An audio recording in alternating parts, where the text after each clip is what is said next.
Thank you. Thank you all. So before we dive in, I would like to have a brief interactive session at the beginning of our event. And as we already mentioned, we have the topic of our event of pursuing the balance between building back better or faster. So we've already heard the thoughts of His Excellency Ambassador, that the balance is yet to find. However, I want to hear your thoughts. So please, scan the QR code and cast your vote.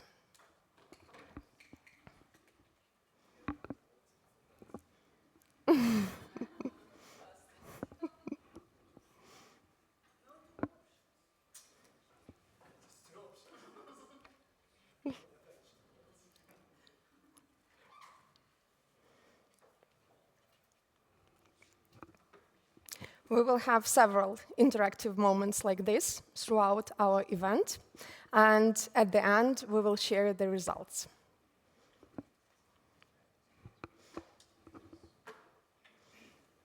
Okay.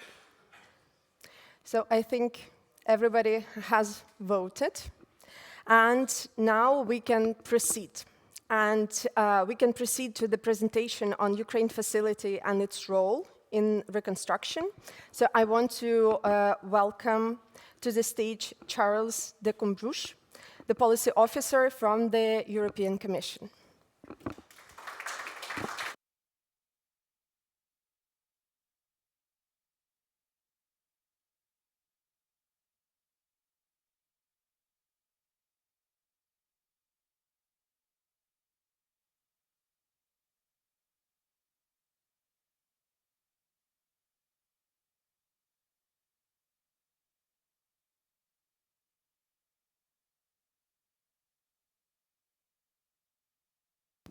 There's a quote that remained in my head to try to echo also the poetic words of the speaker just before me.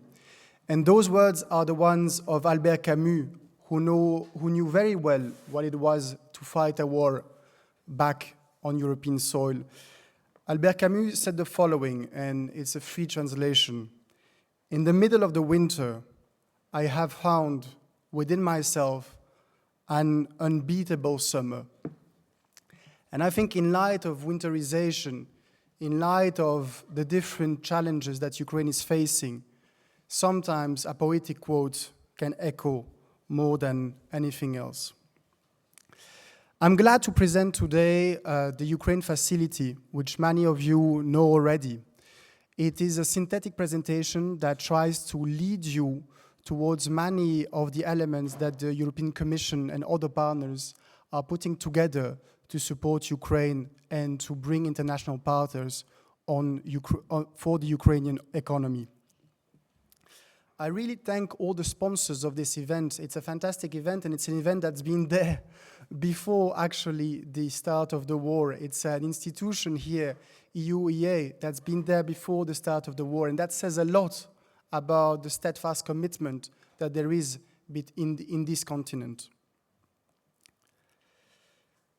So I'd like to start as well to go with you towards this idea that not only are we supporting Ukraine as the European Commission, but we're also paving the way towards Ukraine's journey inside the EU bloc. And that's an important one because there's really two processes that are going alongside here. There's a recovery and reconstruction, but there's also an EU accession. And that's very important that those two see the synergies, but see the complementarity. And we are not waiting neither for the first one, nor for the second one. And you've seen the beautiful pictures in the newspapers, but the beautiful pictures in the newspapers, they have a reality on the terrain, they have a reality on the enlargement. And let's try to dig deep inside that. So the process of reconstruction should really be there in the EU accession process. So it's building back, building better, but building also with regard to Ukraine in its EU journey. So we're not going to rebuild Ukraine like it was before this unjust provocation by Russia. We're not going to rebuild Ukraine in the way that it was in the 90s. We're going to try to rebuild Ukraine as a modern European country, which should be. All partners are aligned in that, and not only European partners, but also partners from across the pond. And this is very visible in the Ukraine donor platform, which has been launched in January 2023, and which is really making true on this multilateralism and on this really support to the country.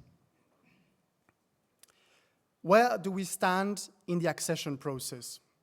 You might remember very fondly that the first step of the application itself was really coming in the first days of the bombing, and President Zelensky had this very colorful map that he handed over to the Brussels authorities.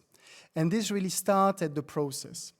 After there were opinions, there were back and forth, there was the change of the status, Ukraine was granted and was given, and this was very natural, this candidate status, and now we're actually in the screening process, we're in discussion of the different clusters. And that is really something important because it's a merit-based journey. It's a journey that we have done with many member states countries in 2004. Many of you might remember that. It's a journey that we're also doing in the Western Balkans with a couple of countries that were visited by President von der Leyen in the last days, and it's a process that is ongoing with Ukraine now. So this is food for thought about what is the step ahead, but also what we've already done actually in this enlargement and accession process. So the opening was announced actually by Hadja Labib, Ministry of Foreign Affairs and European Affairs of Belgium, back when Belgium, my home country, had the presidency. And now we're actually in the first cluster of the fundamentals, which is a very important one. It's the first one to be opened, but it's also the last one to be closed. And it's one where really the focus should be strongly on how can we bring Ukraine to the European acquis on that front. The enlargement reports, and there you can see that those slides are not outdated because our ambassador in Ukraine, in Kiev, that many of you know, Katarina Maternova, she confirmed that probably tomorrow or the day after, we will see the enlargement report for Ukraine being published. It's an important document. It's an annual document that basically gives a note about how it's going. And you might have read the last report. It was actually a very encouraging document about the progress that the country is making. And an important one, and this is why I try to underline it, is that in the last report, there was really this push for Ukraine to align itself and to enter gradually the single market. The single market is one of the gems of the European Union, and I'm sure that the Austrian Chamber of Commerce would say the same. It's really this ability to have entrepreneurs, to have companies from across the continent freely doing business together for actually the citizens. EU support, and there comes the big pictures, but it's a picture, it's a big picture, it's a big figure, but nevertheless it's not an enough one, probably. Surely even. Nevertheless, this is how the support in a pie chart can be broken down for the moment. The total amount would be 120 billion, and this is to be split between what the Commission does and what also the member states have done independently. There is in that a lot of different items that we might not have time to cover today. Nevertheless, you can see that the support is multi-thematic. It goes from support to the refugees, to the Ukrainian diaspora that is now on the continent. It goes from support to the state to keep paying the wages, to keep paying the retirement, but it's also about trying to get businesses already involved now with EU support and member state support in Ukraine for the reconstruction. So we're really trying to see here many different beneficiaries, many different instruments, because we need to be on all fronts.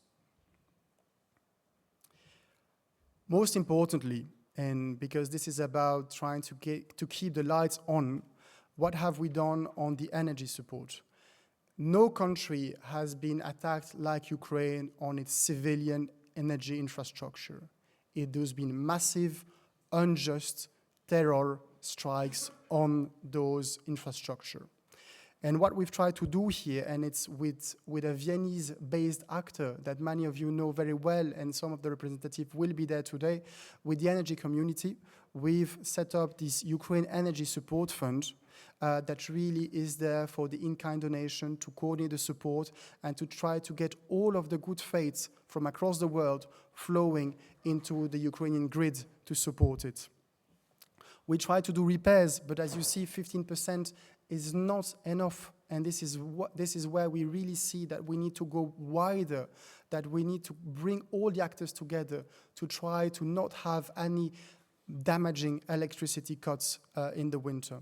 We try to also connect better the Ukrainian grid with that of its European neighbors, and we've tried to do that with Romania, with Slovakia, with Poland. This is also very important. I mean, you know that in the past, Ukraine was an exporter of electricity, of energy. Currently, it is an importer, and really we need to be steadfast on this support also between the two grids.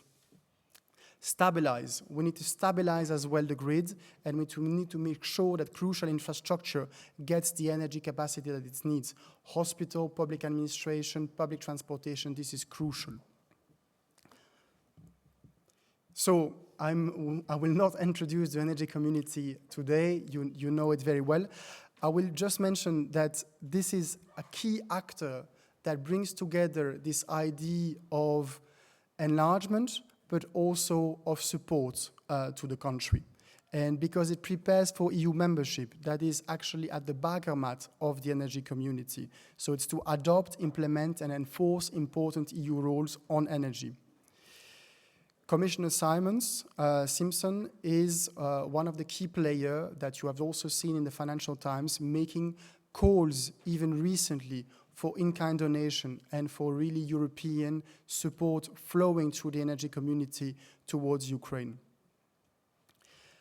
What I'm quite glad about is to see the pledges really materialize. So you see the pledges here of 758, and you see that close to 90% of it, more than 90% of it, has actually been transferred already and can be utilized by the energy community. That says a lot about the fact that we can get the ball rolling. Okay, I wanted to start on the Ukraine facility itself by actually initiating what had been in the newspapers. So in the newspapers, we also this big 50 billion figure. Again, not enough, but this already says a lot about the support that we can try to bring together in a couple of months. Because this is really a fast-track process when it comes to the Commission. 50 billion, there's a lot of scrutiny, and it's an important one, scrutiny and dialogue from the government of Ukraine, because this is not a Brussels-led project. This is a co-creation between Kiev, Brussels, and all the national capitals of Europe. And then again, it's something, and I mentioned it, that it's a process that has been really sort of fast-tracked. And you will see later how this comes on the terrain. It has 3 pillars, like a Greek temple. The first one is a really important one, is the Pillar 1. Pillar 1 is budget support, and this is linked to the Ukraine plan, which is a really cornerstone document. The Pillar 1 is about making transfers to the Ukrainian state from the EU budget headroom and from other financial instruments. It is about helping the Ukrainian state, the government, exist and pay all of its duties. It is the money that is flowing there, it is not earmarked. So that says a lot about how it can be used as well. That's important. Pillar 2, that is the team I'm working on, and that's the Ukraine investment framework. That's building on the successes of the European Fund for Sustainable Development, and that is the idea that with de-risking mechanism, we can try to leverage much more than just EU public money, and to bring already now, in the midst of the war, private capital and co-investors to Ukraine. And then there is Pillar 3, which is really important for the accession as well, which is about assistance program, technical assistance. And that's helping all steps of the Ukrainian government in aligning themselves and in actually bettering the process for the EU launchpad it has. The key actors are also, as mentioned, the European financial institutions. So you have the member states one that you might know, Agence France Développement, FMO, KfW, of course, CDP. All of these actors are very important because they allow us to do the indirect management that we're really keen to see. Then you also have the multilateral financial institutions that are really key in this process. IFC is present today, the EBRD is a very important one, and the World Bank can really help us also make an impact on the terrain. The Ukraine donor platform, I already touched upon that one, and then the key stakeholders in Europe, across the world, but especially in Ukraine, and today is a good testimonial of that, is the civil society, the private sector, and all local stakeholders. So how is the 50 billion divided? A big chunk of it goes to Pillar 1, with most of it being loans, but concessional loans, and part of it being grants. Then the Pillar 2, there you see a 6.9 figure. You might say that this is not enough. Sure, it's not enough, but this is about internal Commission provisioning. So meaning that provisioning on that amount allows us actually to reach close to a 9 billion figure in actually the deployment we can do with the banks. Pillar 3 is also a sizable envelope, which is, as I mentioned, for assistance and technical development. And then, again, this is quite fresh news. We are relentlessly trying to get new financial means to Ukraine, trying to surpass this 50 billion envelope, and trying to get new mechanism with the means that we have in place. And you might have seen the news about trying to use mobilized Russian assets, and especially the extraordinary proceeds from them. And we are glad to see that this is moving, that with the G7 plus, with our American and British partners, we can try to make something sizable ready based on actually support, financial support from those frozen assets. So that's a really important, and that can give a new headroom to the support that we intend. So the UIF in a nutshell, the objective is to mobilize, mobilize, and mobilize. The background is EFSD Plus, as I mentioned, and it's also the neighborhood investment platform that some of you might know. Its type of support, it's blending, grants, technical assistance, that's for 1.5 billion euros. And then we also have the 7.8 billion, which is basically for guarantee capacity. So you have beautiful projects, they have found the funding, but the funding is not secured yet. You come in with a guarantee. You try to de-risk as a first loss piece, pari passu, you name it. We want to mobilize up to 4 billion euros. That's quite a challenge. Investment areas, energy, access to funds, human capital, transport, agri-food, critical raw materials, especially important for the digital transformation of all continents and beyond.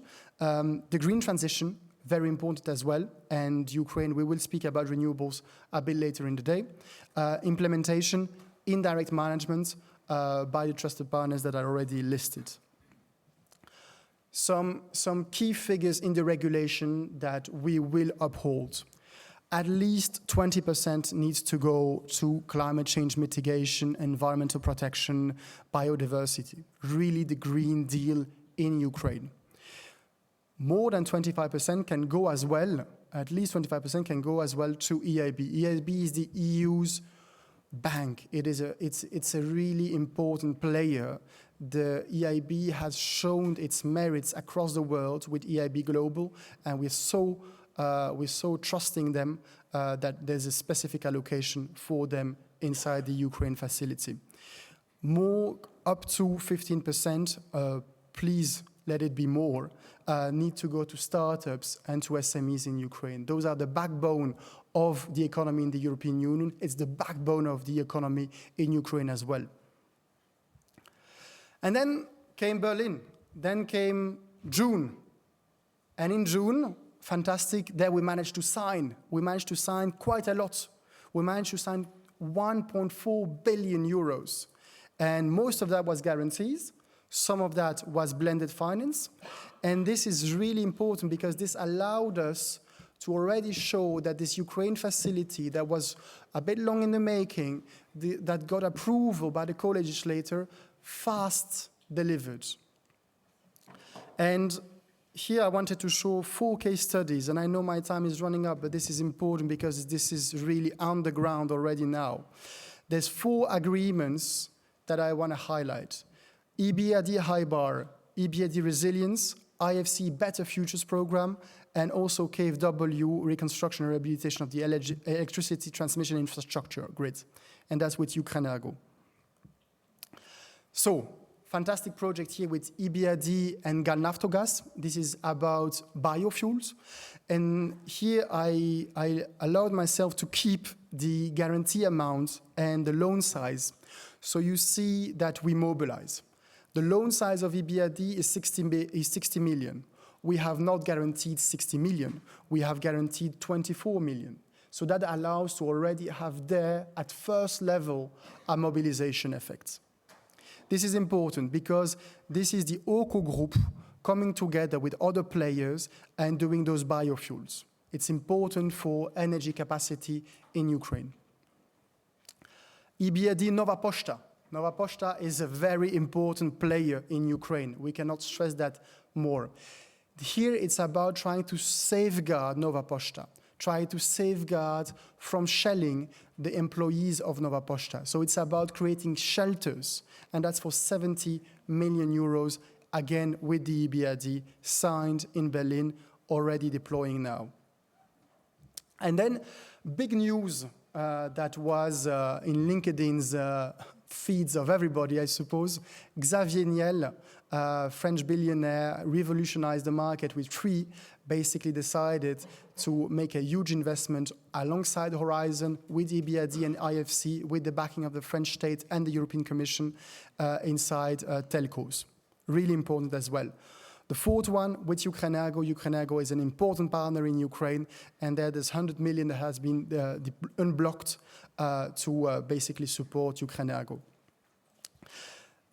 Then, and rushing a bit here, you see a picture of the team in Brussels, especially of Yatian Koopman, that you might know, and of Oleksiy Sobolev, who is the coordinator on the Ukrainian front as first deputy prime minister of the Ministry of Economy, and he is basically leading the way in the dialogue with us. When the steering board happened in September, just after, we pushed on the button to send a new signal to everybody working on Ukraine. There's a new call for 2.75 billion euros available right now. And I see thumbs up, and we will deep dive into that call in other sessions. Nevertheless, what is open now? Public sector, private sector direct, and intermediated funds. This has been launched in September. The first deadline for submission of proposal is the 31st of October. And we know that many of those proposals are arriving now in our mailboxes, and this is great. What will open as well is an intermediated banking call that will open in the foreseeable future, and that will be about making true on the support of the Ukrainian banking ecosystem, which is very strong in Ukraine. What is the call about? The call is about really trying to get those financial institutions that are pillar assessed, so audited by the Commission, they submit programs to us. We try to support those programs either with grants, with blended finance, with guarantees, and those programs they basically deploy on the terrain. Remember, we want to unlock 40 billion, so we need to use in the best way the public money that's been allocated to that, and in this case it's 2.75, 550 from grants, 2.2 from guarantees. The call will be open for 12 months. First cut-off date is now. Nevertheless, we will assess projects on a rolling basis, and that's important. Voila, with a bit of delay, I arrived to my last slide, which is basically to show you in blue the EU member states, but to show you that this frontier does not make a lot of sense, and that if we look at this red arrow, we can see that probably from Lisbon, Ukraine seems far, from Brussels sometimes as well, but from Vienna, it's really a stone throw away. Thank you for your attention. Slava Ukraini.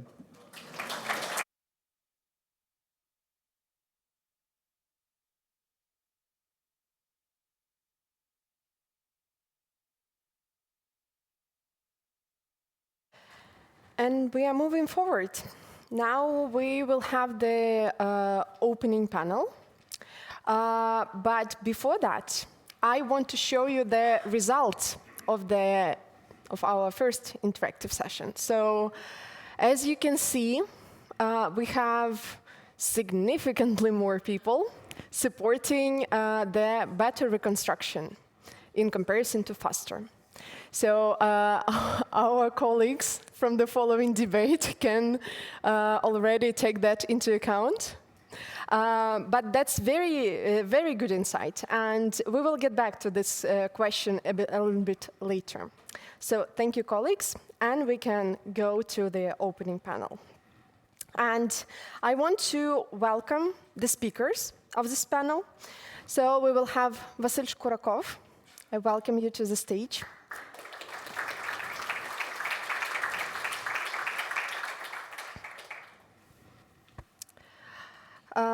We will have Ádám Balogh.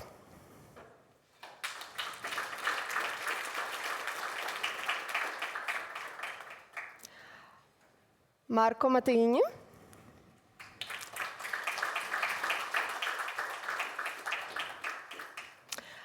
And Olexiy Parkhomchuk will join us online.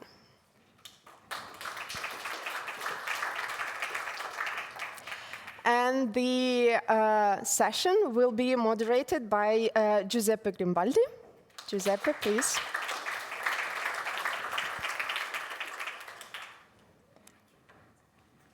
No, you can. Okay, so you have the microphones here. Here's the clicker for the presentations. Yeah, we will have two presentations. Yeah. The floor is yours. Hello? Okay, great. Perfect. Good morning, ladies and gentlemen. Welcome on my behalf as well to this 15-year European-Ukrainian Energy Day. My name is Giuseppe Grimaldi. I'm an associate director in EBRD. I lead the policy team in EBRD that deals with energy and infrastructure. It's my pleasure today to moderate the opening panel, which is about the lessons learned in Ukraine 3 years into the war almost, especially in the energy and infrastructure sector. So I think the idea of this panel is to set the tone a bit for the discussion today, to give a bit, the big picture of what's been happening so far, and we have a very distinguished panel today. Before I give the floor to my colleagues to introduce, I just wanted to make a couple of remarks about the work that EBRD has been doing in the country, and this was thankfully already mentioned in the previous session. You know that EBRD has a very strong presence in Ukraine. It used to be the case even before the war, when the bank was investing about €1 billion per year, making it the larger investor in the country. And actually, we stepped up our support for Ukraine since the beginning of the war. We're now investing about 1.5 billion a year. And since the beginning of the war, we've been investing more than 5 billion in the country to support Ukraine against the Russian aggression. And of course, a lot of these investments, a lot of the activities that the bank does are focused in the infrastructure sector and in the energy sector specifically. So just to give you a couple of examples, we've provided about 1 billion in terms of liquidity support for large state-owned entities that deal with the energy sector, so the likes of Ukrenergo, Naftogaz, and Hydroenergo. And we recently approved in September a new energy security facility, which actually provides funds through intermediate banks to end users, clients, municipalities, for them to be able to procure distributed generation, diesel generations, storage, to prepare for the winter. But I think it's not a story only about investment. It's a story also about the policy support that is needed to make sure that Ukraine can also progress on the reform side and more specifically on the EU integration path. So again, a couple of examples here on what we as EBRD are doing is the Ukraine reform architecture. That's a very big program that we have. I think we're mobilizing about 200 experts across the ministries and the government in Ukraine to make sure that there is capacity for reform, execution, and implementation. And we also have a special policy program to support SOEs, which since the start of the war often find themselves as being a crucial actor to the resilience of the country, especially in some critical infrastructure sectors. So for example, we work a lot with the Agency for Reconstruction, the former Ukravtodor, which took quite a lot on their shoulder in terms of the reconstruction phase. But going back to the discussion about this panel, I just wanted to share like 3 points that from my experience are really crucial lessons learned in Ukraine, and I hope that the speakers could also comment on those. The first point is about capacity in Ukrainian institutions, in our clients, in our counterparts, because clearly, as the war drags on, after 3 years, we see the risk that there is an erosion in the technical expertise on the Ukrainian side, and I think this should be a priority for the international support to defend. The second one is really the topic that we're discussing today, is about building back better, and I think this is especially obvious in the energy sector, where the amount of distraction also offers incredibly an opportunity to rethink the system. Shall we build it back again as it was, centralized, based on fossil fuel, not very smart, or is there an opportunity to rebuild the networks, the infrastructure, imagining already that it can be based more on distributed generation, on renewables, on storage. And this links me to the third and final point on my side, which is, if we want to build back better, we also need to acknowledge that in many cases this will be more expensive. And then the question is, how can Ukraine afford to build back better? And that's crucial to answer this question, to be able to mobilize investments. How do we mobilize investments?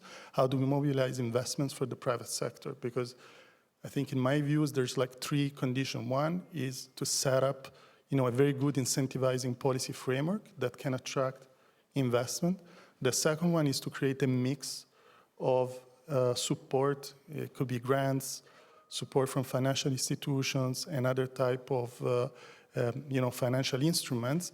But then the third and ultimate objective is we will only be able to match the requirement, the needs of the sector, if we can mobilize the private sector investment at scale, bring foreign investors into the country, and really make the business case work.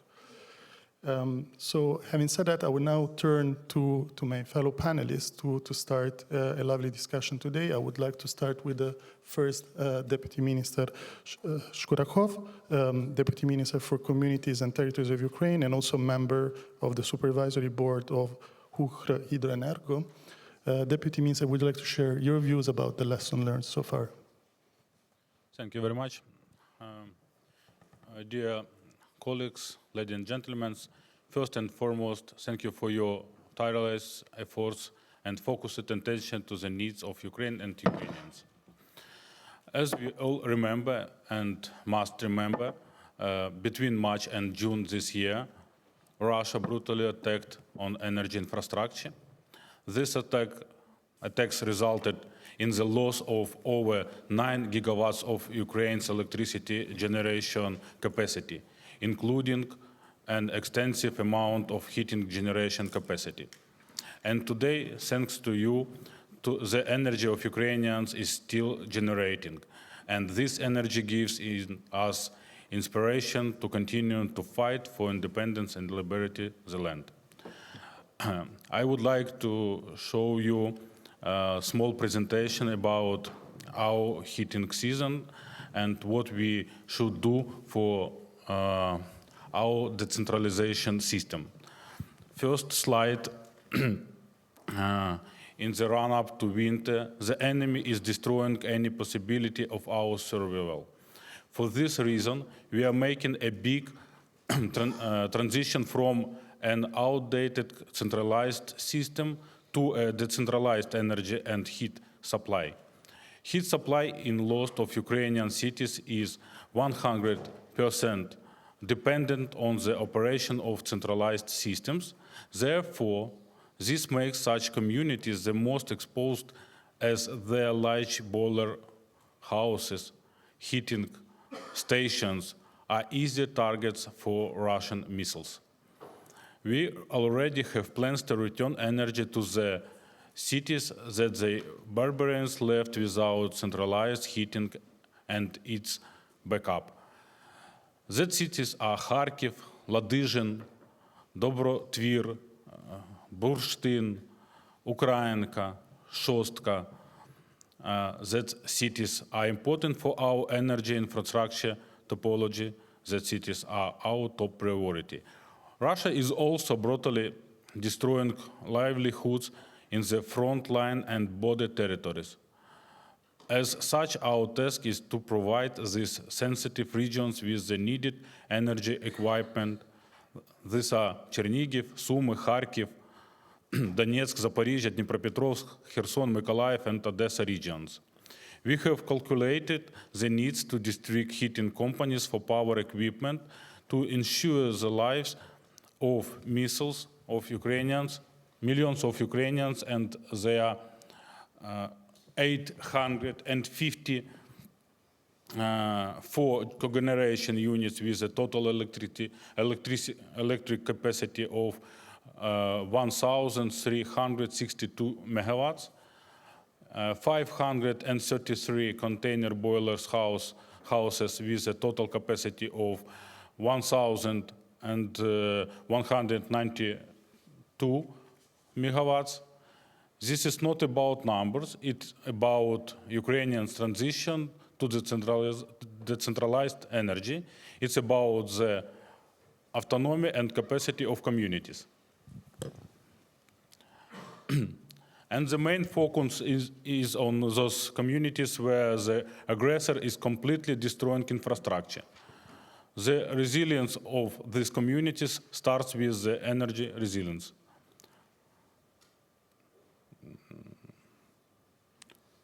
Next slide. It's okay, huh? Yes, it's switched. Okay. Next slide, we are already actively cooperating with our partners to develop decentralized energy and heat supply. You can see all partners who help us to do it very quickly. From last half year, we have more than 440 cogeneration units with a total electricity capacity of 737 megawatts and 239 container boiler houses with a total capacity of 635 megawatts. As of today, we were able to reach agreements to address about 50% of our needs, but we still have half of our needs to address. The main focus is those communities which infrastructure completely destroyed by the aggressor. The ministry is ready to act as a reliable partner to coordinate the installation of this equipment. Please note, to achieve repeat installation of decentralized energy equipment, we have simplified construction, installation, and procurement procedures and create a supportive environment to improve equipment.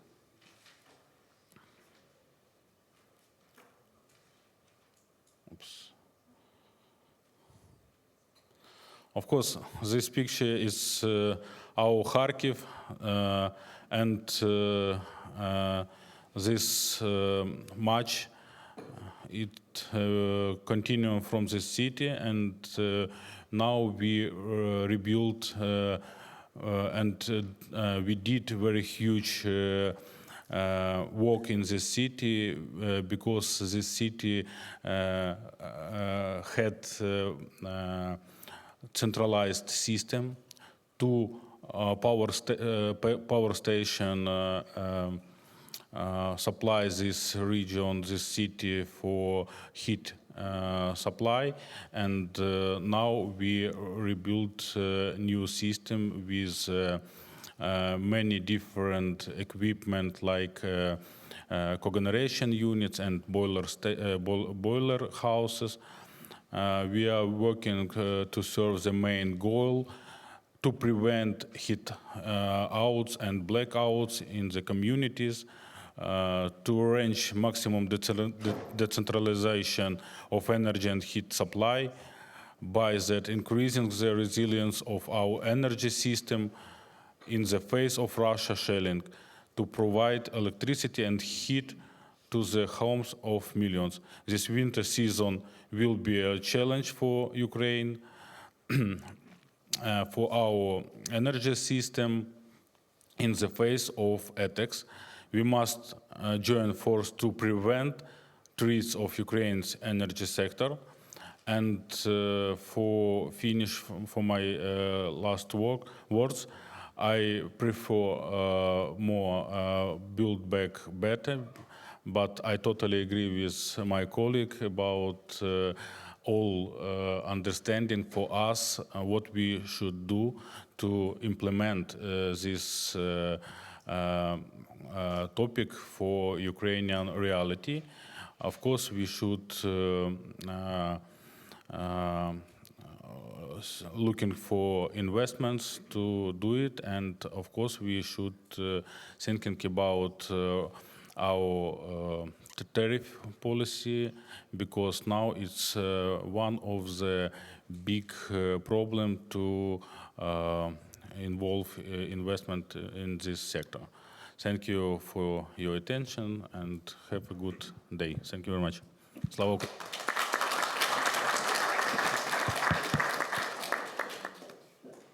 Thank you very much, Deputy Minister. It was really an interesting presentation, and really all the points about decentralization. I hope we can come back to that a bit later.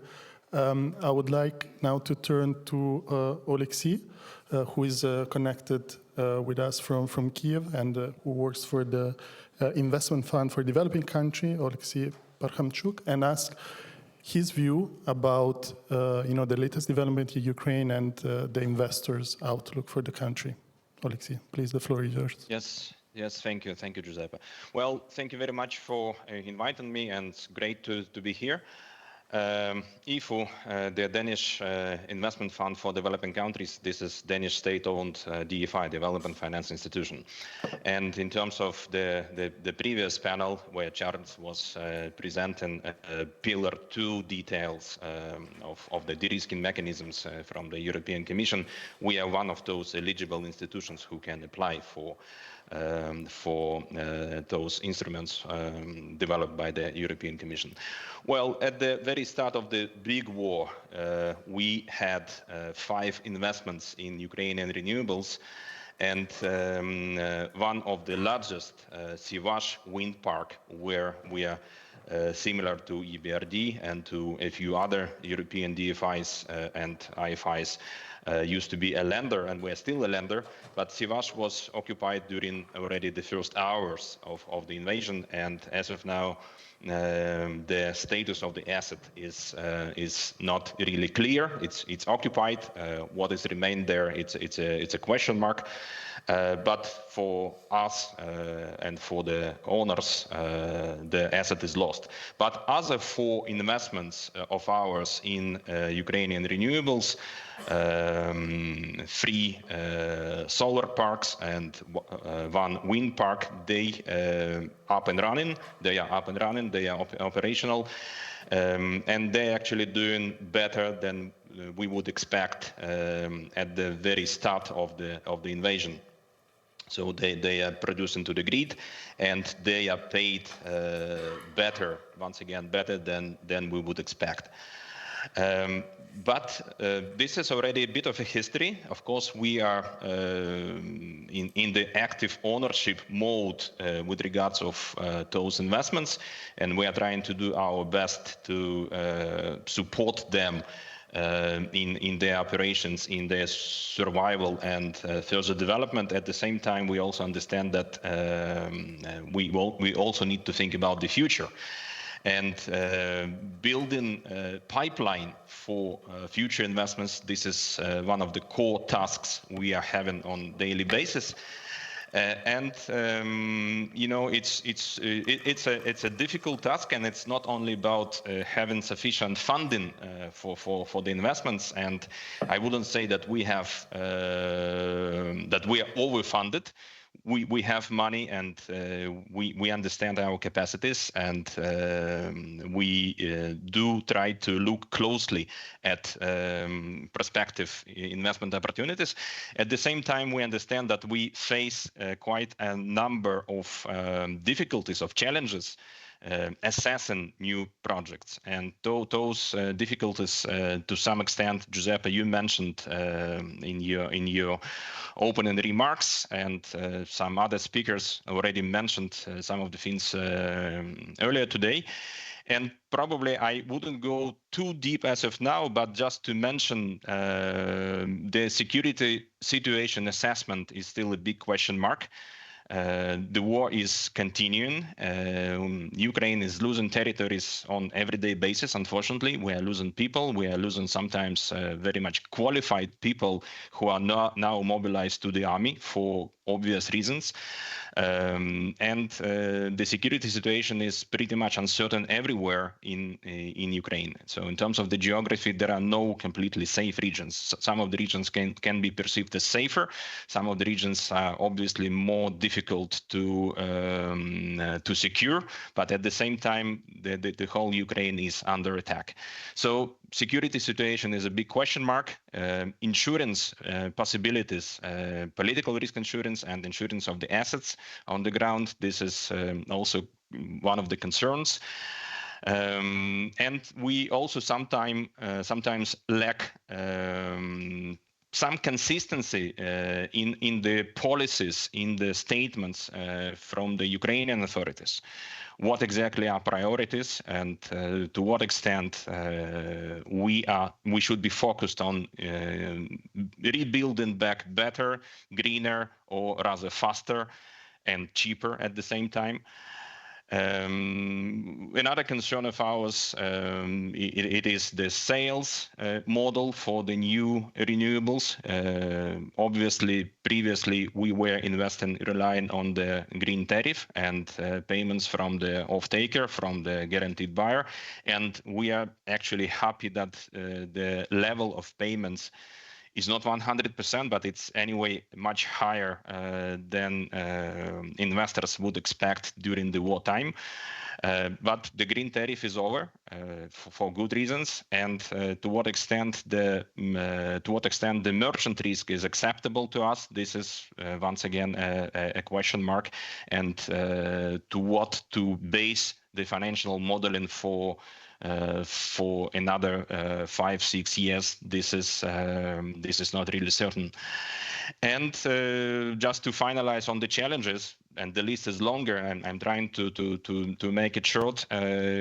Also, to some extent, the availability of technical expertise on the ground, availability of people, availability sometimes of just the construction people who are going to construct a project, a wind farm or a solar energy farm.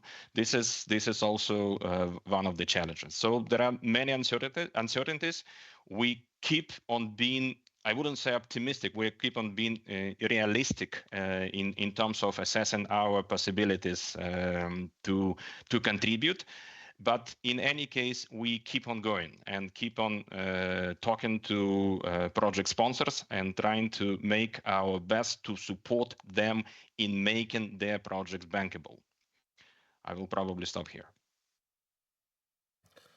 Thank you very much. Thank you very much, Oleksiy. I think it was really insightful from the ground, if I can say so, and a honest assessment of what it means today to operate in Ukraine. What are the challenges to get that financial models approved, which is something we share as well.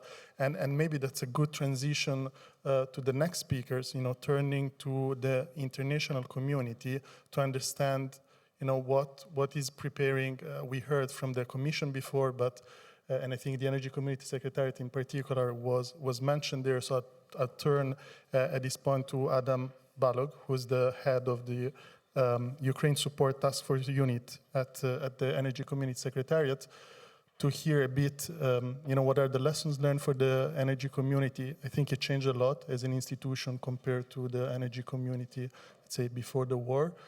So Ádám, the floor is yours. Thank you very much, Giuseppe, and thank you for the invitation for us to be here and the opportunity to present. Indeed, quick overview of what I will talk about. Thank you, Vasyl, for the introduction to energy community, and I will also elaborate on top of that. Then I will provide a brief situation overview on the ground on top of what Mr. Shkurakov mentioned. Then I will explain the works of the Ukraine Energy Support Fund, the winterization, and the international cooperation context that the fund and actually the Secretariat's other Ukraine-related activities are embedded into, and some reflections on going forward and build back better, also focusing on other activities of the Secretariat.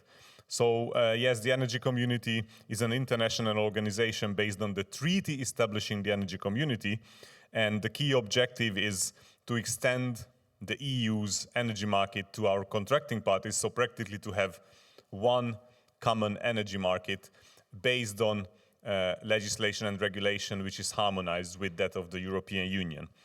In keywords, you probably have heard third energy package, now currently electricity integration package, or CBAM, market coupling, national energy and climate plans in the framework of the governance regulation, tariff setting, unbundling mechanisms, etc., etc. These are just to throw out the keywords that we are dealing with.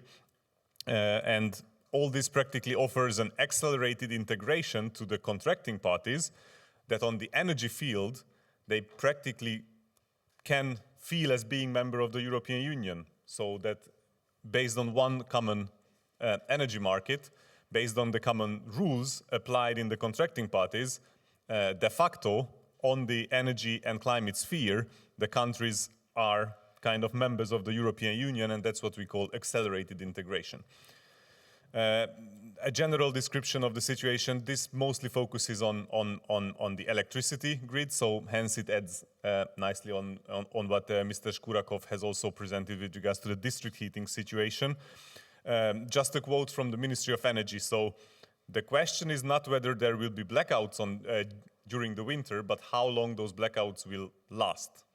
And basically what illustrates that situation is I have put up from DTEC newsletter actually, pre-war and during the war system load examples, which are also reflecting to the month of January, and we can see that pre-war peak load during winter time has been around 23 gigawatt average hourly load, and throughout 2024 January it was significantly lower, 20 to 30% lower, around the 14 gigawatt average hourly load. However, what we have then seen, of course, the second part, so bottom left corner shows the load for October month, which is a couple of weeks ago. And we see that when the weather was favorable, and fortunately, the latest attacks have been back, latest significant attacks which have been very widespread on the energy grid, but This has been happening ever since, but the significant ones at the end of August have been already 1.5 or 2 months earlier. Then we have seen more or less balance. However, what we can for sure know is that winter will be there, so it's not an uncertainty, but it's a certainty. And what is uncertainty is the targeted attacks against the infrastructure. And with an increased electricity peak load, which can be in the range of 14 to 17 gigawatt hourly load, that would provide further strain on the grid. And with the 9 gigawatt installed capacity damaged or destroyed, with capacities being on the occupied territories, with the Zaporizhzhia NPP being out of production, this results in the quote with which I started my slide with. Mr. Shkurakov has elaborated on the district heating situation. So priorities have been in the winterization is refurbishing and repairing installed capacities, installing new capacities as it could be done relatively quickly, backup power generation, protecting the infrastructure, and ensuring heat production for the district heating systems. Now, the Ukraine Energy Support Fund has been there since the beginning of the war, since April 2022, which has been endorsed by Commissioner Simpson, and we work very closely with DG Energy, with DG NIR, with the Ministry of Energy, and Ministry of Infrastructure as well, and regions. So this is embedded also, the whole structure in the international cooperation, as I mentioned, with Ukraine, with the European Commission, but through the G7 plus, with all the other institutions and countries and partners who are engaging in the rebuilding and emergency damage repair and preparing for winter or going forward, preparing new projects in Ukraine. So this is a large coordinated effort where everyone can find their role and be useful on specific areas for Ukraine. Now, what the fund is doing, procuring and delivering equipment based on support requests as approved by the Ministry of Energy. And for the winterization, through the fund, we are delivering approximately 220 megawatt flexible distributed generation capacity and contribute to the repair and refurbishment of approximately 1.8 gigawatt of installed capacity and to renewable infrastructure repairs. Now, how the fund works very quickly. As I mentioned, requests are coming from Ukrainian energy infrastructure operator companies to the Ministry of Energy, who prioritizes and approves those requests. The Ministry of Energy's approved support request is for us a trigger to start procuring the equipment which is defined in that support request. Now, it's not the energy community itself who is carrying out the procurement, but the procurement agent, which is Tetra Tech, based on an open tender, which complies with the procurement standards, the international procurement standards. Now, once a commercial contract or a supply contract is concluded between the supplier and the Ukrainian beneficiary, the fund is actually the payee to the contract. So we pay directly to the supplier, and with that we eliminate potential counterparty risks. So you can be sure that an international organization, being the energy community, which is the fiduciary of the fund, will pay in line with the payment milestones in the commercial contract which supplies equipment to the Ukrainian counterparty. That's the downstream part, how the money is spent. Money is coming in from international donors, countries. I will have a slide which shows the share of the donors. Highest contributions in percentage is from Germany, followed by the European Union. And thanks to all of our contributors, of course, and every contribution which came earlier and resulted in repairs, let's say in April or June, all do contribute to the winterization for this winter as well. It's not only the funds which are dedicated for winter, but all the funds which came and contributed to repairs significantly contribute to winterization. This is for when the presentation is shared, the previous slide more explained. Procurement is open for companies also in Austria, also very importantly in Ukraine. Open tenders, we pay directly to the supplier. This is just the examples, and you can see on the QR code where the tenders are published. Technical specifications are there, and you will be able to check and bid Some examples from the month of June or August about the statistics, what kind of items bought for what areas, examples of press releases about contributions coming to the fund, European Union's 96 million contribution, Ignitis groups from Lithuania being a private contributor. Important to note that the fund is not only for states to contribute, but to any corporations who would like to contribute to the fund. This is how the pledges stand at this moment. Actually, update, I made the presentation last evening based on the 8th of October, 758 million. As of yesterday, it is 768 million euros pledged to the fund. Press release on who pledged and what it will be spent on is to follow on our website. Now, building back better, in the course of the winterization, we see, together with the Ukrainian partners, of course, that the grid's flexibility is key in order to balance the grid and to integrate, going forward, renewable projects, intermittent renewables, and that comes from the pre-war and also due to the current generation mix of the country. Of course, noting the 1,700 megawatt import capacity. Now, the grid needs additional flexible resources, frequency control devices, which can be battery electricity storage, which can be rolling reserves, and the auction took place in Q3 2024 for auxiliary services to be installed by next year. Now, we are waiting for the official results. Certain results have been floating around the media, but we would comment on the results once they are official and out there.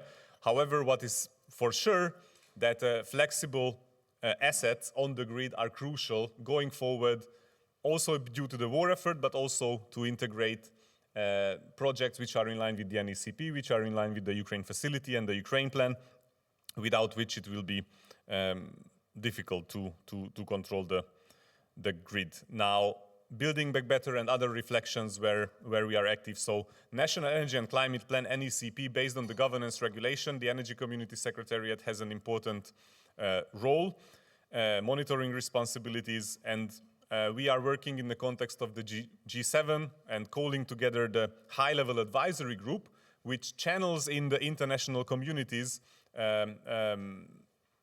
comments and implementation related proposals to the Ukrainian NECP, which is a key condition for the Ukraine plan and the Ukraine facility, clearly referenced in the Ukraine facility regulation. Then Ukraine Energy Support Fund, together with the Green Deal unit dealing with the National Energy Climate Plan, we can realize projects in line with the NECP. Actually, we are doing public renewables projects, supplying PVs for hospitals, but we can do that for private investments as well. We have signed a letter of intent with IRENA on 11th of June in Berlin. Discussions are further ongoing on how that cooperation could work for private renewable projects, providing projects which are in line with NECP, Ukraine plan, etc. And we are ready to cooperate with IFIs. Perhaps during the discussion I can elaborate more.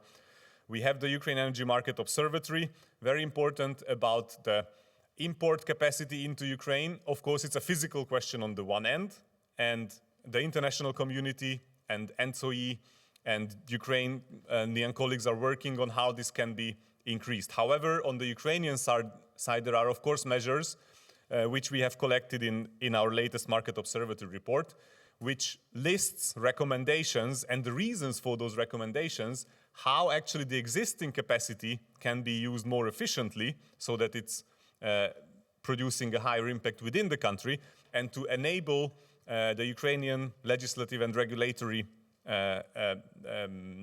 basis on how, when the physical capabilities are there to increase physically further the imports, that this is serving more the Ukrainian economies and consumers' interest. And on capacity-related comments, we have signed an MOU with the Committee of Verkhovna Rada on Energy and Housing and Communal Service. Of course, there are complex pieces of legislation, such as the electricity integration package, which is registered in the Rada, and which needs constant back and forth discussions so that colleagues who will actually decide on that piece of legislation are aware of what it means, what are the consequences, and how that will impact or not impact, or what the consequences are if it's not implemented or not implemented as it should be in line with the European legislation. Now, I think I fit into 13 minutes, and with that, I thank you very much and ready to discuss further on the points. Thank you.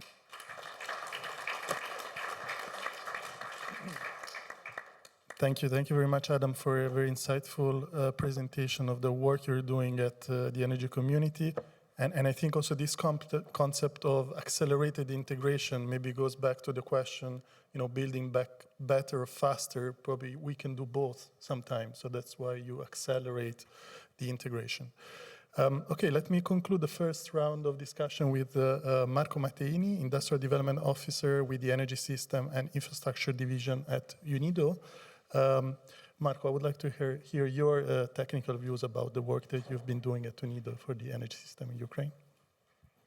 Thank you very much, Giuseppe, and good morning to everyone, and thanks to the organizer of the EUA Energy Day for inviting UNIDO. I would like actually to pick on the three items that Giuseppe set out in his statement on the capacity, the building back better, and a little bit on the investments, because I think they're all very material to this discussion. Regarding the capacity, now as a UN Industrial Development Organization, our operations are very much targeted to industry and so energy demand side. UNIDO has been working in the energy industry sector in Ukraine since 2010 with different projects focusing on energy efficiency, renewable energy for SMEs, and lately focusing in particular on industrial energy efficiency. Now, when we started 2010 or so, the level of capacity, competency, service offer for energy efficiency in industry and also renewable energy was pretty low and largely concentrated on few technologies and applications. During the following decade, we definitely saw significant progress, but with the war started by the aggression of Russia and Ukraine, some of those progress has been eroded, and we have also seen new and major capacity and competency gaps emerging. To give an example, in September 2022, we started energy management system implementation and capacity building program with 9 companies. Over the following 12 months, 4 of these companies had their energy management team changed. Senior energy engineers or managers left, and their place was taken by a new personnel, but with very little expertise and experience on energy. That also came in a moment where the management of the production operation of these companies was getting even more complicated because of the constant power supply disruption. So I think that as has been also voiced by other panelists and colleagues, it is really critical that Ukraine government, key energy market stakeholders, international partners, they ensure that there is a strong focus and the allocation of suitable level of resources to push for building and strengthening the capacity and competencies of Ukrainian workforce for energy efficiency and renewable energy, and more in general for the energy infrastructure sector. Now, capacity building is a key area of work for UNIDO, and in Ukraine, we have very much focused on building industry capacities for energy management system implementation, we have also supported the expansion of the expert base and market services for this technology.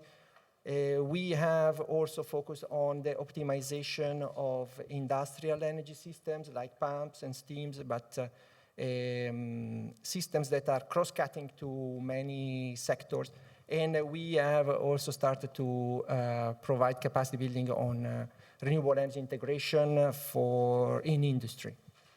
So to kind of summarize on the topic of capacity, we think that Ukraine has really a tremendous potential for economic development and innovation through the reconstruction. But it will be really critical that there is proper investment of resources in people and business skills development. Moving to the building back better, I think Vice Minister and also Ádám provided information about the level of damage. I think that in building back better, it would be really important to ensure that first, there is a permanent, strong focus and support on improving energy efficiency, both on the supply and the demand side, industry, other sectors. But if we would succeed in doing that, first we would make the most productive use of the limited assets and energy resources that are now available. But we would also make any future investment more socioeconomically effective. And I would argue, as also Giuseppe was saying, in some cases it's possible to combine the better with the faster. And I think energy efficiency will be certainly contributing to that. Second, I think it will be important to ensure that the contribution of industry to the deployment of decentralized renewable energy are built upon. But we have seen industrial enterprises that are making investments for backup generation systems, also some renewables, in particular solar PV. I think it would be, yes, important if these investments, these efforts can be supported, accelerated, and built upon. We tend to see also an opportunity to contribute to future greater grid flexibility that Ádám presented. And the third element, and even though I'm not a strong expert in the field, I know that it is not easy, but in the reconstruction of the energy infrastructure, it would be important if the decision maker will be able to take an integrated approach, supply and demand side. And also if beside addressing the emergency needs, long-term planning implications and best available technologies could be integrated in some of the solutions. UNIDO, regarding building back better, is working and supporting Ukraine through the Green Industrial Recovery Program for Ukraine and a diverse portfolio of projects.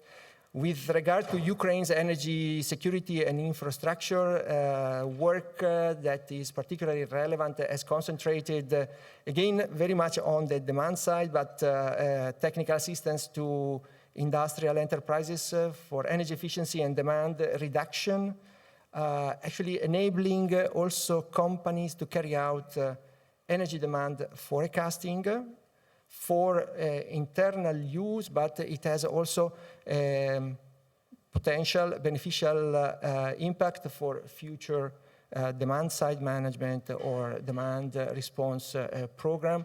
We are providing support for integration of renewable energy. We have established a guarantee scheme to de-risk industrial energy efficient investment, and more information will be shared in the afternoon.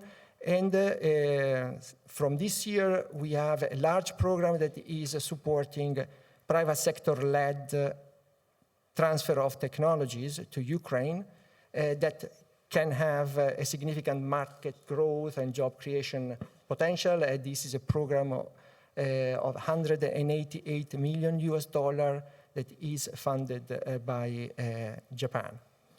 And very briefly, yes, on investment is not my field of expertise, but from what I read and talking with financing experts of UNIDO, certainly private sector investment is a must. So I guess that on one end, the issue is how to materialize foreign investments in Ukraine, and I think it was extremely interesting to see the presentation of Charles about also the contribution of EU funds to guarantee mechanism, because in yes, our limited experience can be a very powerful tool. On another end, beside let's say the money aspect, also for investments, I think in our experience there is a significant capacity issue, but there is a need to have competent professionals and also a pipeline of suitable projects for the assessment of foreign investors. In this area, beside the guarantee mechanism that UNIDO, together with the Ukrgazbank, has piloted in Ukraine, we are also working with local banks to strengthen their understanding and capacities to assess energy efficiency, renewable energy project, and also to provide the support in the preparation of pipeline investment. I'll stop here. Thank you. Thank you very much, Marco. In particular, thanks for the call for energy efficiency, which I think it's really an important topic. Sometimes we focus on energy generation only, but energy efficiency is also very important. I think we have a few minutes left, so I'm keen to open for questions, but I'd like to start maybe with one question myself, maybe the same question for all panelists for a quick reaction to hear your views. I think a topic that has been mentioned by virtually everyone is this shift from centralization to decentralization, right? The shift to renewables, the change on the heating side. I mean, in a sense, I feel Ukraine is forced to be innovative because it's unprecedented that 90% of the thermal fossil fuel capacity of a country has been erased. So how do you reply to that? What's the answer to that? That needs to be somehow innovative. So we hear a lot about moving to a decentralized system, but what are the implications of that? How does this affect the government, the donors, the ministry on the technical side? Does it complicate or simplify things? From our experience, I think, of course, as the war starts, you have a tendency actually to centralization because the state needs to take a role, they need to provide an answer. We heard the words integrated views, but then now we're in the third year of the war, so maybe things have moved on, and there is a sense that the answer needs to be local. We saw that different zones in Ukraine have been affected in a different way by the war, so maybe this calls for different response. But I think in terms, for example, of the system and the governance in Ukraine, would, for example, municipalities be able to take a more prominent role in the reconstruction? I think when we were looking at this, to give you an example, we saw that I think currently municipalities are not allowed to sign PPAs for energy supply in the current procurement law in Ukraine. So I think to generally shift to a more decentralized also decision making, maybe there is a strategy. So I'd like to hear different views, maybe starting with the Deputy Minister on his views about decentralization, and then quick reactions so we can go around the table. Thank you. Thank you, Giuseppe. I agree, it's a very important issue because everybody understands that all cities, all communities have different systems, and of course we cannot provide any different system or the same system in these cities. And however, we start our new program for the decentralization capacity system in Kharkiv, because Kharkiv was the first city which got these attacks from Russia, and they destroyed our TETs, PPC 5 and 3, and in March, in 20th of March, Kharkiv lost heating systems, and but our heating supply become work.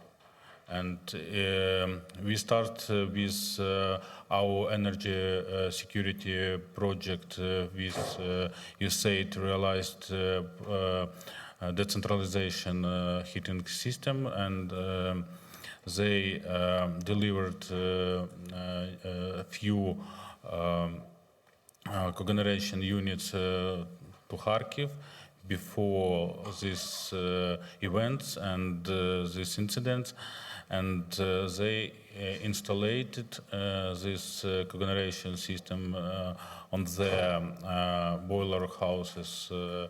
And when PPC-5 was destroyed, heating system in Kharkiv continued to work. And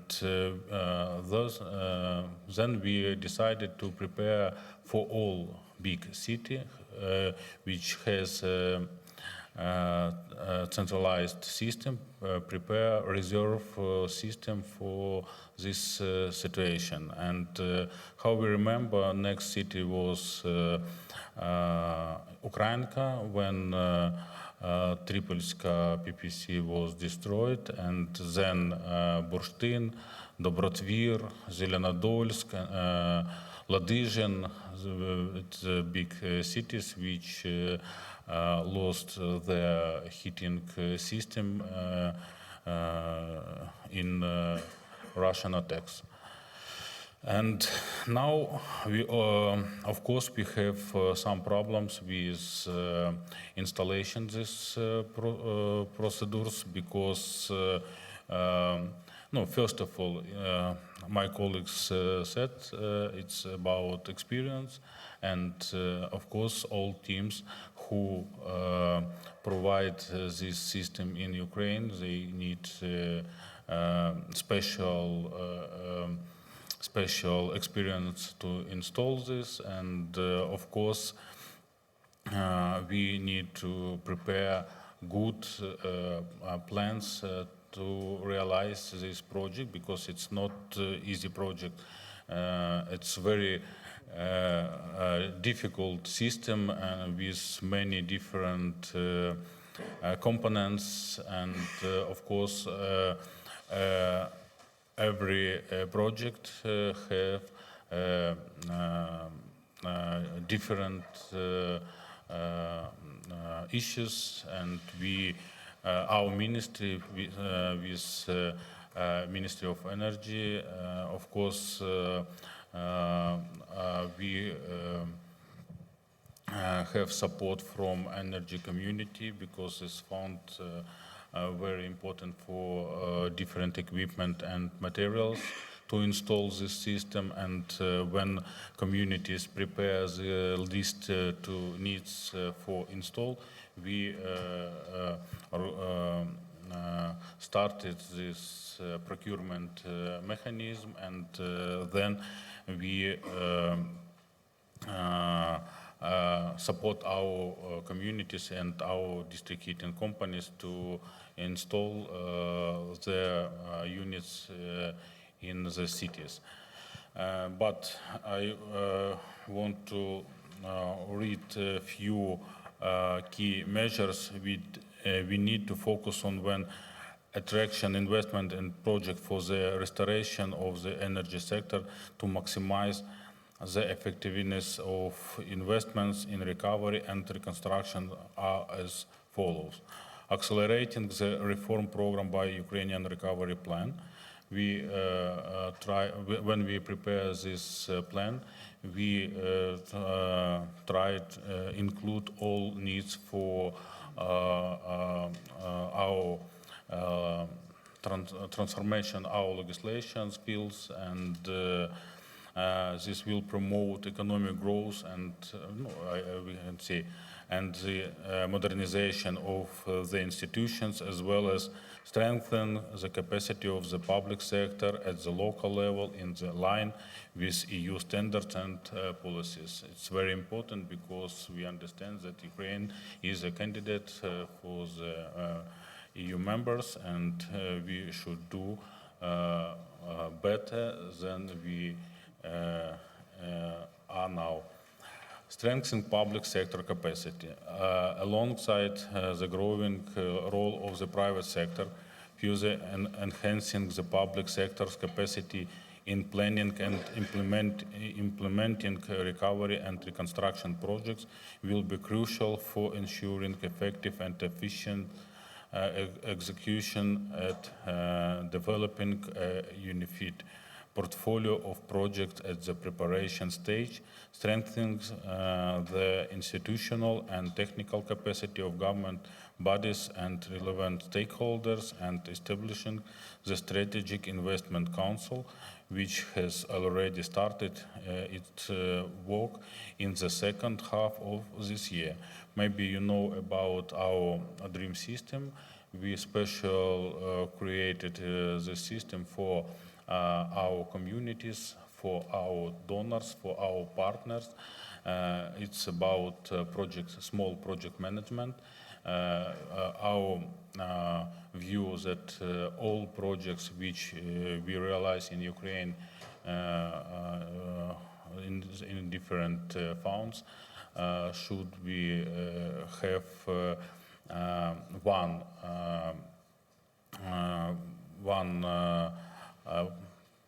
platform. It's like DREAM system, and everybody can launch, can use this system in their interest, and everybody can know how their project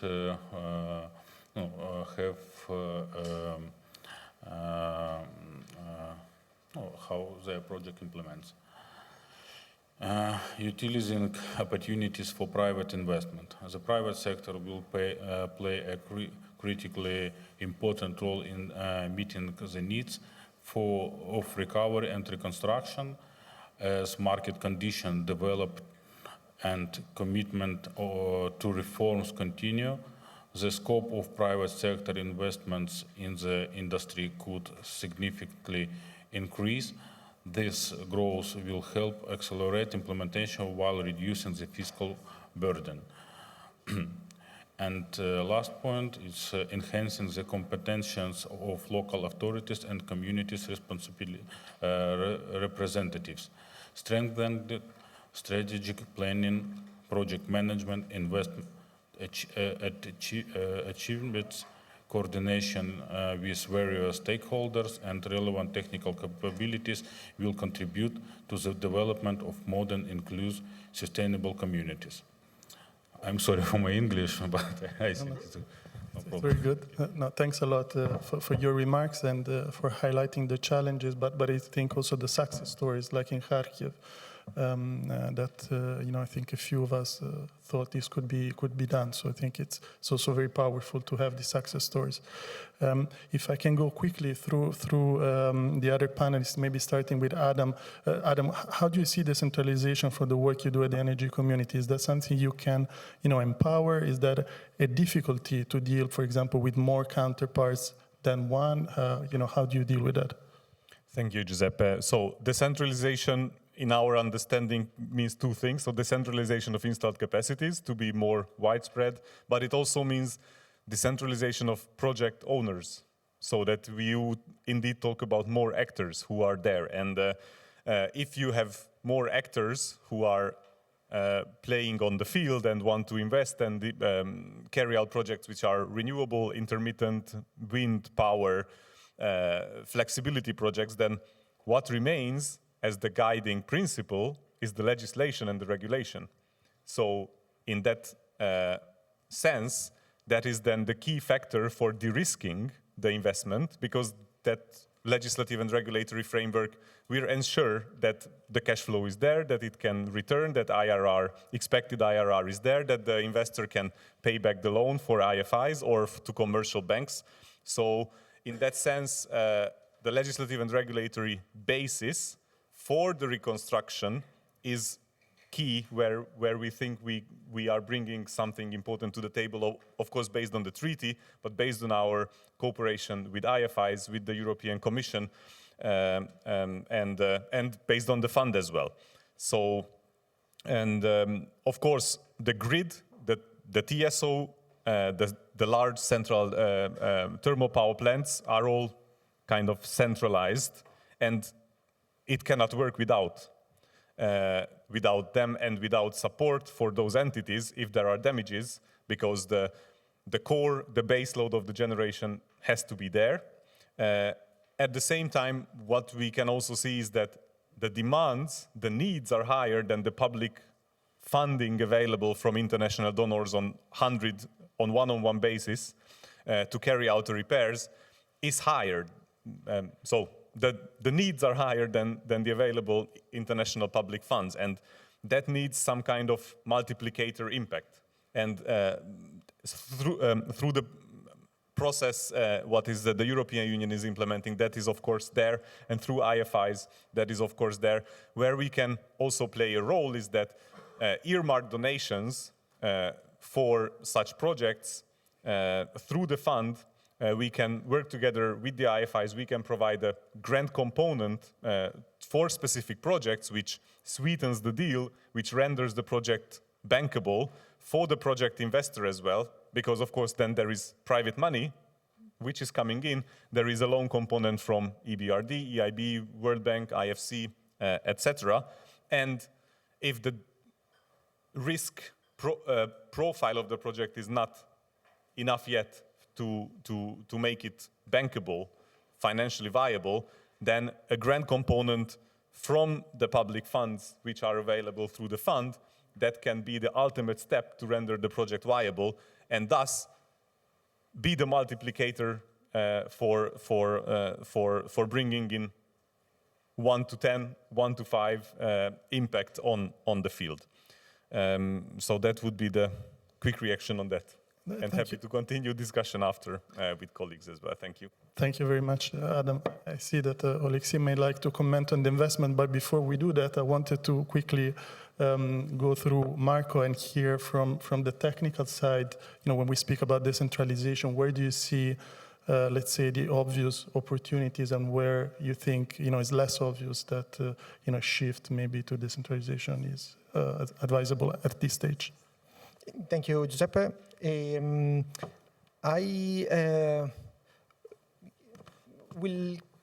think rely on the experience that we have had so far with Ukrainian industrial companies.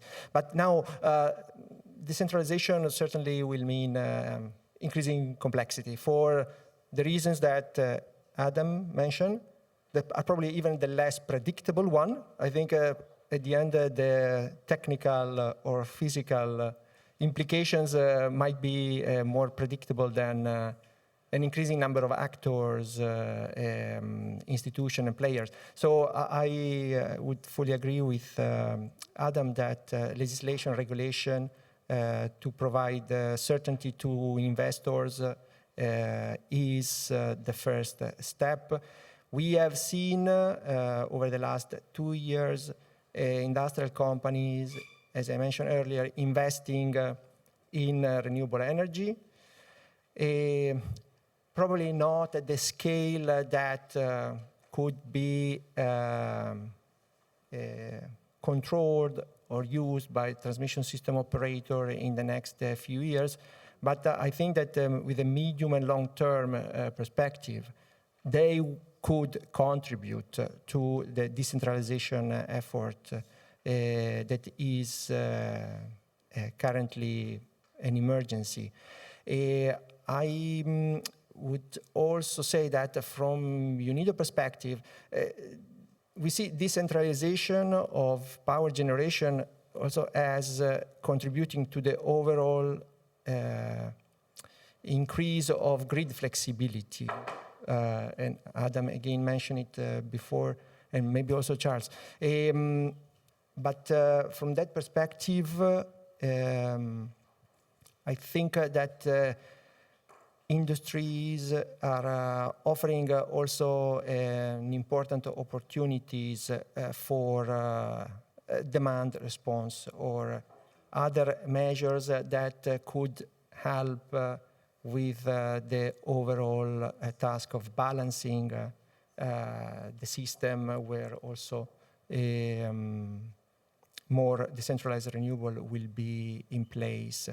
And maybe last comment regarding a couple of industry-driven projects that we supported. Indeed, the profitability of these projects was lower than what it could be if the right regulation was in place for them to make the most of the revenues from energy generation. And in one case, it was even a waste heat recovery project that could have provided energy to another enterprises, but current regulation, for instance, does not allow certain type of synergies. I'll stop here. Thank you very much, Mark. And I'm conscious we are running a bit out of time, but I would like to turn to Oleksiy for his views. What Yes. we heard, and the decentralization. Is it like an opportunity to have more projects to finance, or is it a challenge because it's more difficult to achieve scale for investments? Yeah, thank you, Giuseppe. And I will be very short. The investments should be commercially viable. So any investor would like to have the money back after some time, the money repaired with some markup. And otherwise, we would never mobilize private capital into Ukrainian energy sector. And the economic theory would say probably that centralized energy generation and centralized energy distribution is more economically viable, is more commercially viable in the long run.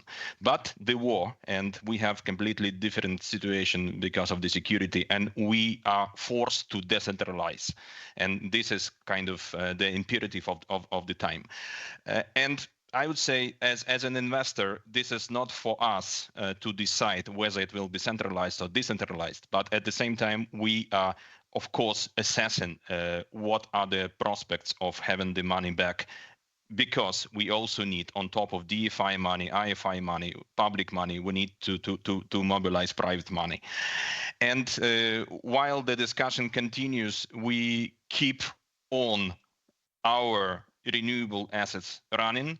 We are looking at new investment opportunities in renewables, and in the meanwhile, we are trying to contribute to the real decentralization on the ground, supporting financially rooftop solar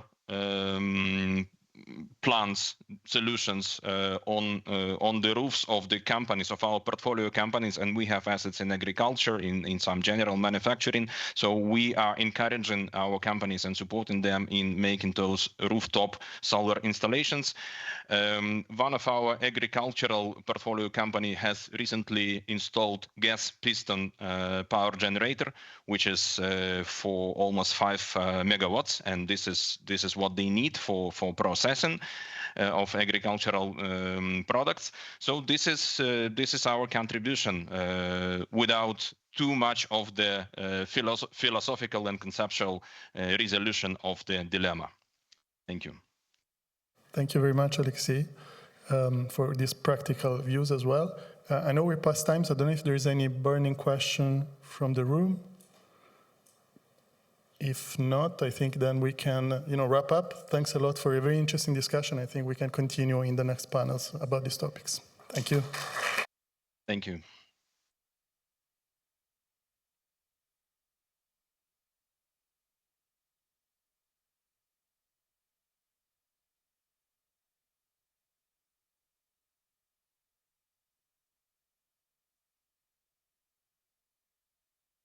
Okay.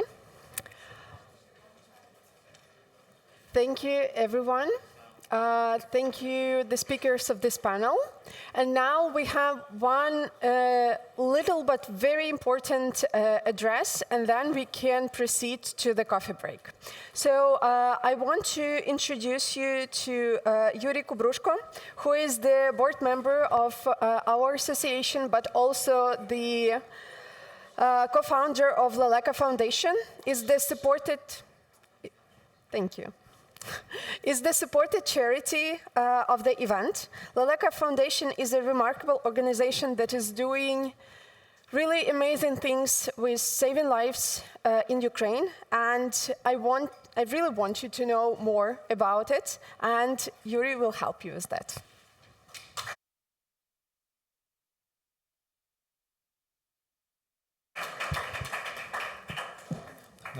Thank you very much. And of course, thank you to organizers, to my colleagues at the UEA for giving a floor for brief presentation of what we are doing. Our mission has been for 10 years, just very, let's say, simple and straightforward.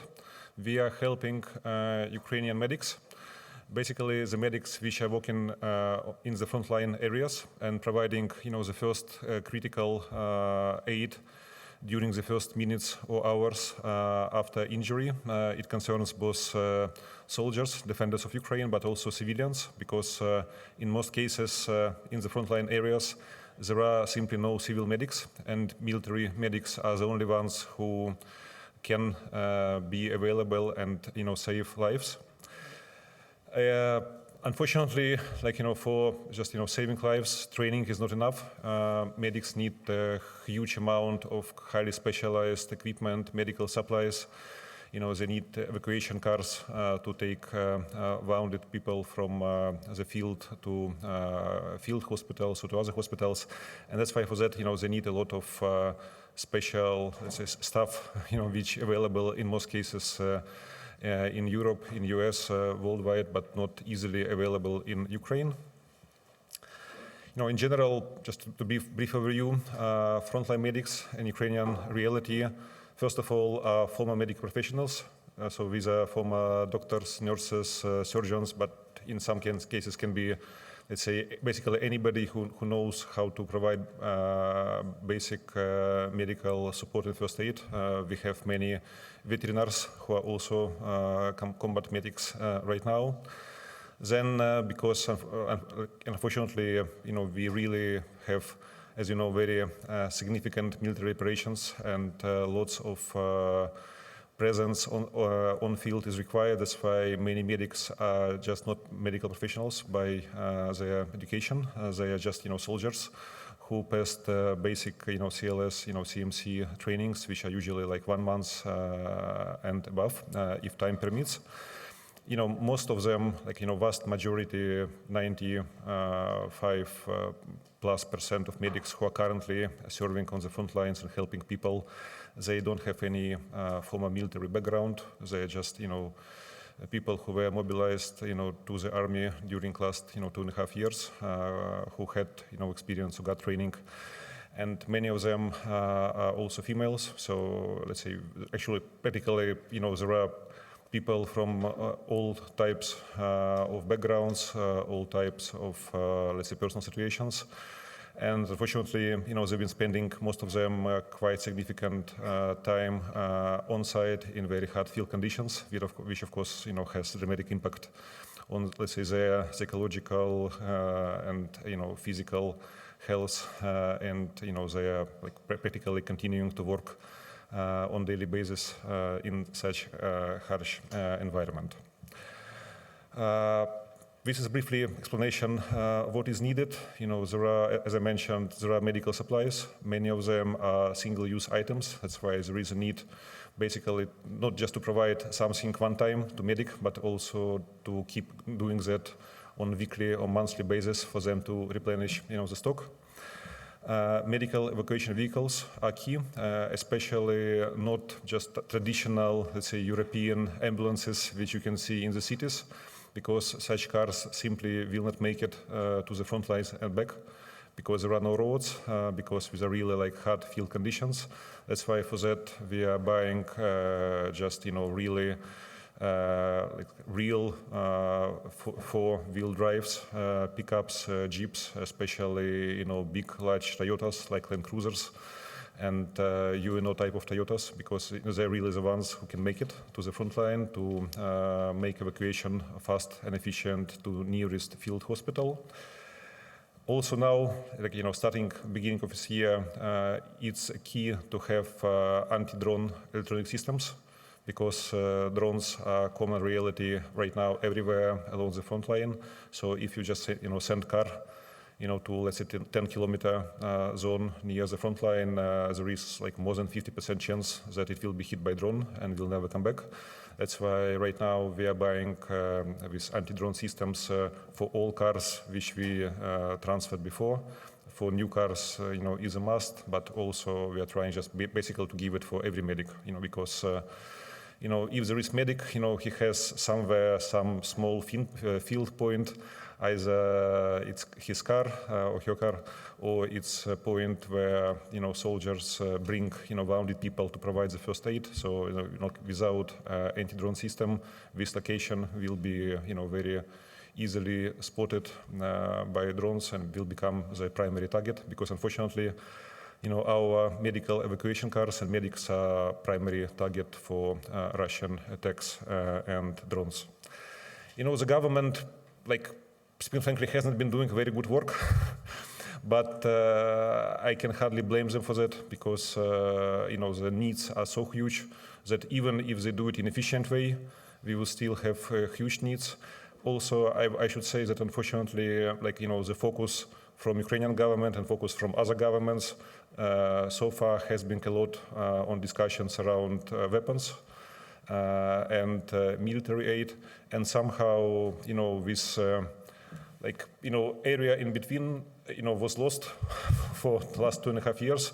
So, if you talk about just pure civilian medical support, there are lots of foreign charities, international organizations who are supporting Ministry of Health and helping just, normal civilian hospitals across Ukraine. If you talk about military stream, you know very well, how it works, all discussions about ATACMS and Patriots and F-16 and everything. But, medicine, military medicine, combat medicine, emergency medicine is too military for civilian organizations, and it's too medical for military discussions. So it's always being, somehow lost in the process, unfortunately. That's why still, even now, most of support to medics comes from charities like ours. There are several international, let's say usually US, Ukrainian charities which take care of that, but unfortunately our resources are also limited. Just, very briefly about us, we have 10 years of experience. We have about 20 people, 12 in Ukraine, 5 in US, 3 in Europe.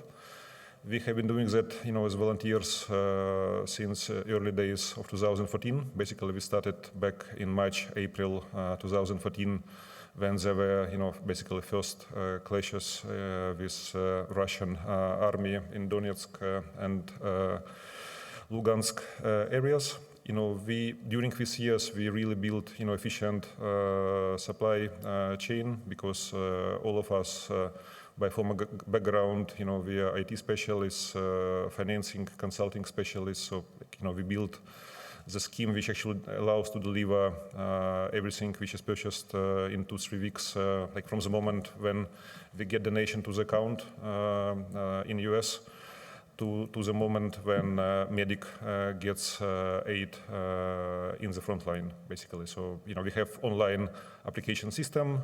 Medics, basically from the front line, using Starlinks, they just get to basically Google form, using their mobiles. They fill what they need. We see it in online database. We contact them. We conduct online interviews with them to better understand their qualifications, to better understand their needs. And then immediately we process, their requests. Our wholesale shipments are shipped to our office in Ukraine, and then our team on the ground, they basically prepare individual shipments, packages for each medic to deliver to the front line, which is also handled like in a very efficient way because we have Nova Poshta.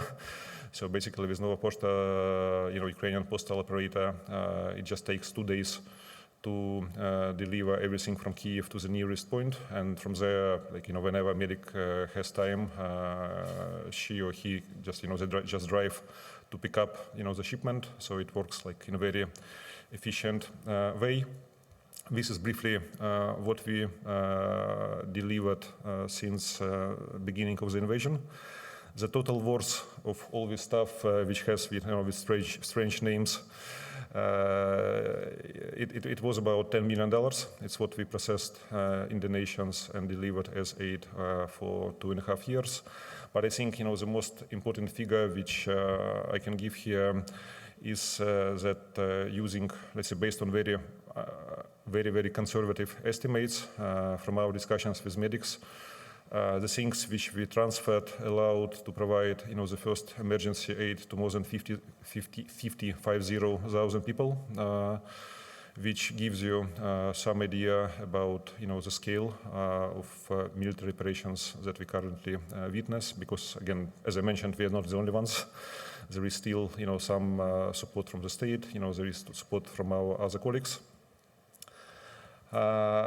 I will just, very briefly just show you, this is on the photo, this is, the content just of one medic backpack, which we provide. And during previous slide, I mentioned that we delivered already more than 10,000 such backpacks. So basically, every medic needs backpack, and then she or he needs consumables to be replenished on a regular basis. But this basic content usually is enough just to provide aid to at least 10 people. And this is explanation about what we really need. So every month, depending on availability of financing, we pack and deliver between 300 and 400 backpacks. Right now, we have about more than 1,000 medics in waiting line who are waiting for help. Unfortunately, we don't have resources, basically donations, to buy and ship things to them. One fully equipped medic backpack costs between $1,000 and $2,000. It depends really on tasks of the medic, his or her role in providing the aid, prior experience, prior education and training. So we decided, because this stuff is really expensive, we decide on case-by-case basis. That's why we have interviews to make sure that whatever medic asks corresponds to needs and corresponds to level of training. So, it kind of gives you the idea about size of our operations and our needs. And here it's just, QR code and some details how you can help. So if you have any questions, just please come to me after, this speech, and I will be glad to share more information. And if anybody is willing to help in any way, let's say, we would strongly encourage and appreciate. We are, let's say, we have some corporate donors. Some companies come and support us on regular basis. And here, first of all, huge thanks to many of my colleagues at UAE, to IC, to Scatec, to Adrian Foucher, who is here, and his company. They are doing this like on a regular basis from first days of the invasion. Some of them even before that. But in general, we are like mass supported organization, crowd-funded most of the time. So like every 10 euro, they will definitely help and be much appreciated. Thank you very much.